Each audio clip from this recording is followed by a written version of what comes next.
I thought we'd do a little bit of vertical listening, as it were. I think I need to explain that a little bit more. So we're going to use a Bowie song, and this is all from the bits I can remember of the lyrics, but a Bowie, it's a knife, so it's to the point. So put another log on the fire for me. I've made some breakfast and coffee. All the nightmares came today, and it looks as though they're here to stay. Oh, you pretty things, don't you know you're driving your mamas and papas insane? Let me make it plain, you gotta make way for the Homo Superior. Let's have a look at this. But before we do, there's been quite a few videos across various channels about these stones that seem to move. Do you really think it's just humanity that is evolving? Do you not think it's something right across the board? Let me make it plain. So there is going to come a time where you're going to have dogs and cats that are probably more intelligent than humans, or some of them anyway. So, oh, you pretty things. Well, what sense are we talking when we use the word pretty? Is it something that is pretty to the eyes? Is it something that is pretty to the heart? Is it something that is pretty to the mind? Maybe just want to ask yourself, meditate on, or just let these things in your minds just settle, and let the spiritual cloud, as opposed to the Google cloud, give you the answers. Because if you want to land a plane, you keep the runway clear. Don't try and think things. If anything, don't think at all, and just let it come in its own time. Don't you know you're driving your mamas and papas insane? The ones that want to project their generational sins, the things that they were told from hearsay, that what is possible, what is not possible, which they then perpetuate and try and make like a mini-me version of them. Your father was in this, so you should be moulded into that shape. Your grandparents want to mould you into what they see is an acceptable way to be. So back to the song, oh you pretty things, don't you, let me make it plain, gotta make way for the Homo Superior. It's not in the context of anything like the Aryan race or anything like that, or that nonsense. It's a spiritual evolution, so the Homo Superior would be the one with the open mind, the one with the pineal gland active. But you can always turn to someone like Roger Hodgson for the answer. It's logical. There are times when all the world's asleep. I'm trying to remember how the words go. To a man as simple as me, I question, please tell me who I am, is the basic theme in that song. When I was young, life was so wonderful, so beautiful, and then they sent me away. How to be responsible, how to be a mineral, how to be a vegetable, how to conform and fit in with that system that is actually working against you, not allowing you to express and be you. But it is often in biblical things, it's he did this and he did that, and he who does this and so on. Well, what is he? He is art. It's the heart. Get to the heart of the matter. So simple, really, isn't it? Not long after I was born, I had 3 wise, because it's always trinities, it always comes in threes, 3 wise men. They're not physical other beings, and they're not bringing materialism to me. They're not bringing me gold, frankincense and myrrh. It's going on internally. So the three whys, well, you want the gold of the heart. You want to be frank in sense. So you turn your senses inward. Your true sight is in your feeling. And the the Maya, well, I am backwards is Maya. So there's your two-faced god Janus as well. Miami advice, my am me vice. Well, we all have vices. Some it's tobacco, some it may be alcohol, and so on, cocaine, whatever.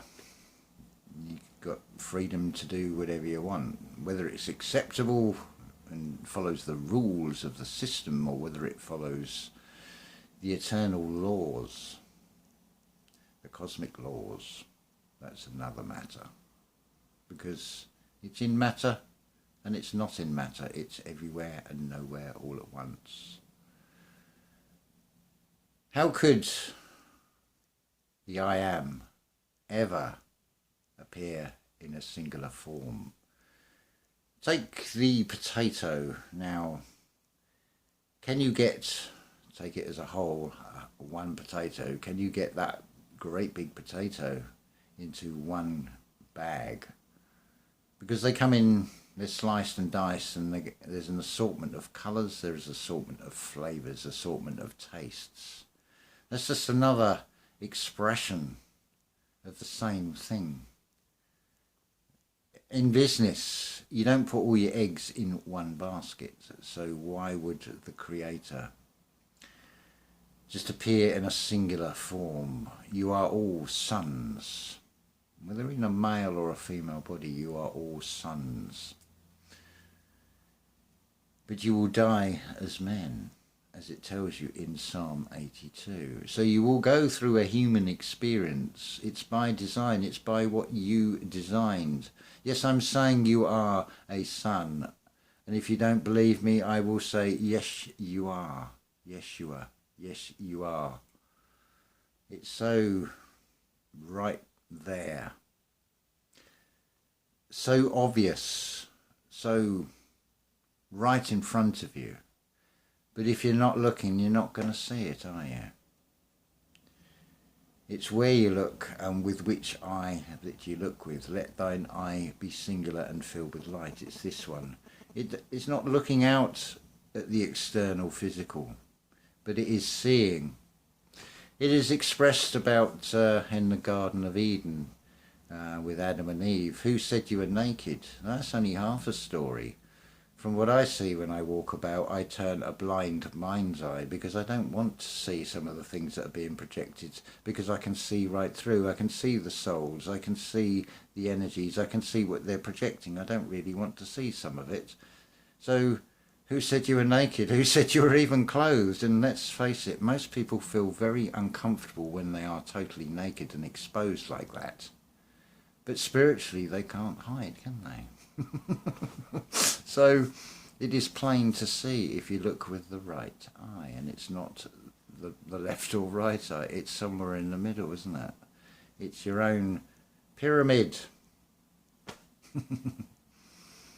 Physically expressed but unseen at the same time.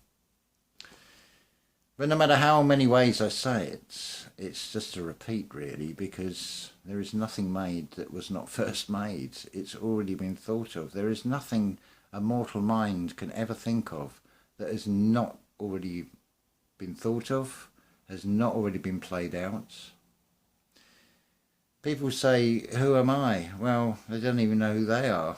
They need to turn the question round, and the answer is always I am. Every time you want the answer to everything, it simply is I am. But remember, I am is also Maya. It's Miami. You are basically the Creator in an expression, in a singular form, to express. And of course you are all different, because if you're all the same, how boring it would be. How obvious it would be. That would just spoil the game. There'd be no fun in that. It would get very boring. So look how varied, how much variety there is, how much contrast. It's not just duality, is it? So where is the veil? The veil is everywhere and nowhere at the same time. Everything is a reflection of you because you created it. You are an expression of that creation. You are experiencing the creation that you created. It's just a case of remembering. It's not thinking back to childhood, is it? It's thinking back to inner child. It's remembering, it's reorganizing, it's rewiring the way you think and where you think from, which I would suggest is the he art. Because there is an art in everything. There is an art in everything you create. There is an art to everything you do. The world is a stage, so just be an artist and create. But try and create something that will benefit all of life, not something that is self-serving. So this is what I mean when I talk about listening vertically, listening to the layers of what the words mean. The words are made up of letters, which are characters. The world is ruled by signs and symbols.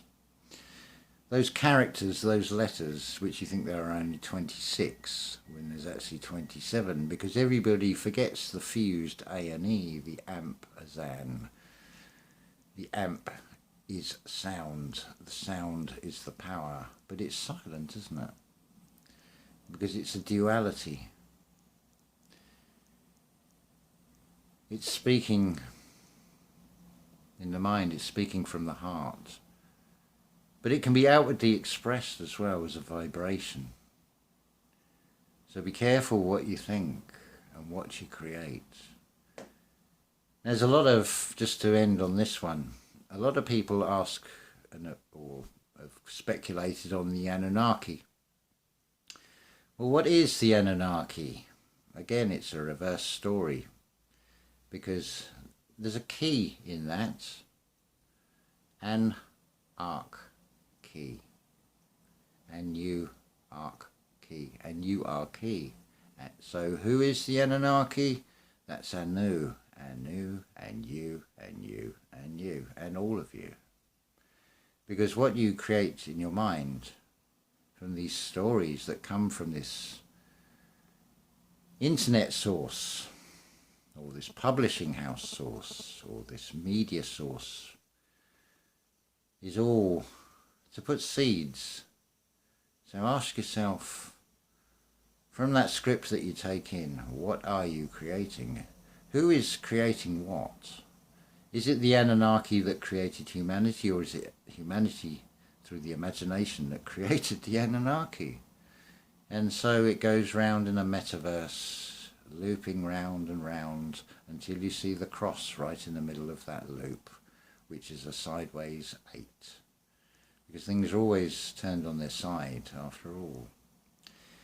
Given a new twist, as it were, it's a circle that is no longer whole, it's twisted, so it becomes a figure 8. Like a skater, you can just keep going round and round and round. For an eternity, you could say. But if we're all in 9th dimension, when you realise there is nothing else but you, that would also get very all one, it would be lonely, you'd be alone, you'd be all one. So you'd want to fill your time with lots of things to do, lots of activities and a playnet in which to play and then experience what you've created. So there is no right or wrong, really.